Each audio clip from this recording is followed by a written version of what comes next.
ভ্যাপসা গরমের পর স্বস্তির বৃষ্টি, জনজীবনে এসেছে যেমন প্রশান্তি তেমনি ভিজেছে ঢাকার শুকনো রাজপথ। রাজধানীবাসী বলছে এমন আবহাওয়া আরও কয়েকদিন থাকলে স্বস্তি আসবে পুরো শহর জুড়ে। আর আবহাওয়া অধিদপ্তর বলছে বৃষ্টি চলবে 4 থেকে 5 দিন, পূরণ হবে এপ্রিলের বৃষ্টির অভাব, সেই সাথে কমতে পারে তাপ প্রবাহ। বিস্তারিত জানাচ্ছেন ফরহাদ ইবনে মালেক।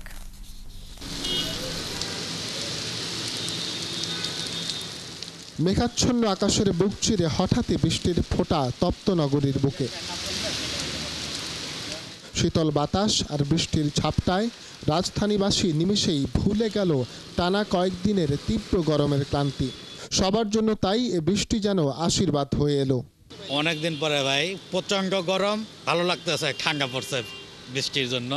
দরকার ছিল, অনেক গরম পড়ছিল, দরকার মানুষের বৃষ্টি হলে একটু এখন রাস্তাঘাট একটু ঠান্ডা মোটামুটি হইবে।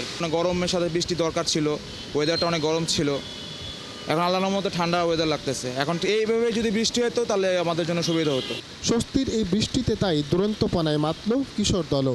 জি, অনেক শান্তি লাগতেছে, মনে অনেক ভালো লাগতেছে বৃষ্টিতে, মানে অনেক গরমের মধ্যে ঠান্ডা বৃষ্টির পানি অনেক ভালো লাগছে। কি বলবো, অনেক ভালো লাগছে আর কি। প্রচন্ড গরম, এই গরমটার ভিতরে এই স্বস্তির বৃষ্টি খুব ভালো লাগতেছে।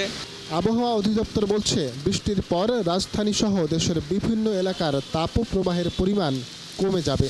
বৃষ্টির প্রভাব থাকতে পারে আগামী বুধবার পর্যন্ত।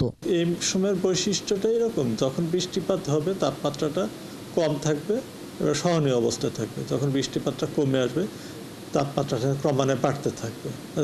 আপনি যদি দেখবেন 2 দিন 3 দিন বৃষ্টি নেই, তাপমাত্রা কিন্তু আপনার অনেক বেড়ে গেছে এবং সেক্ষেত্রে কিন্তু তাপ প্রবাহের একটা সম্ভাবনা দেখা দেয়। যে এপ্রিল মাসে এখন পর্যন্ত যে বৃষ্টি হয়েছে, অর্থাৎ গত 26 তারিখ পর্যন্ত আমরা দেখছি সারা দেশে 23% বৃষ্টিপাত কম হয়েছে। অর্থাৎ স্বাভাবিক যে বৃষ্টিপাত হওয়ার কথা 26 তারিখ পর্যন্ত এর চাইতে 23% কম হয়েছে।